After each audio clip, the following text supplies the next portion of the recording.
భూలోకంలోనే వైకుంఠం చూడాలనుకుంటున్నారా? ఇక్కడే ఉన్నది శ్రీవైకుంఠం. ఈ లీలా విభూతిలోనే. ఏమిటో తెలుసునా? శ్రీవైకుంఠం తిరువరంగం, శ్రీరంగం. ఆ శ్రీరంగంలో 2 తిరుమణ తూంగల్ అంటారు. 2 ఆమోద స్తంభాలు ఉంటాయి.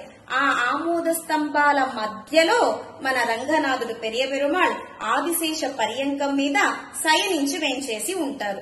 ఇంతకీ ఆ 2 తిరుమణ తూంగల్ ఆమోద స్తంభాలు ఏమిటో తెలుసునా?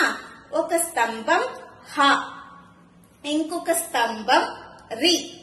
హరి అన్నమాట. 2 ఆమోద స్తంభాలను హ అన్న ఒక స్తంభం, రి అని ఒక స్తంభం. హరి. హరి అంటే హరి హరతి పాపాని. ఒక్కసారి మనము హరి అన్నామా మన పాపాలన్నిటినీ తొలగింపచేస్తాడు పరాత్పరుడు శ్రీమన్నారాయణుడు. కనుక ఇప్పటి వరకు పాపాలకు మనమంటే ఇష్టం. ఎప్పుడైతే హరి అని నామ సంకీర్తన చేశామో ఇప్పుడు పాపాలను మనం రమ్మన్నా రావు, భయపడి పారిపోతాయి. ఎక్కడికి వెళ్ళిపోతాయో తెలిసిన పాపాలు? వానో మరి కడలో తీయగమో. ఆకాశంలోకి వెళ్ళిపోతాయా? సముద్రంలోకి వెళ్ళిపోతాయా? అగ్నిలోకి దూకేస్తాయా? తెలియదట. గప్చిప్పుగా మన నుంచి మన పాపాలు పారిపోతాయి. కనుక హరినామ సంకీర్తన చేద్దామా?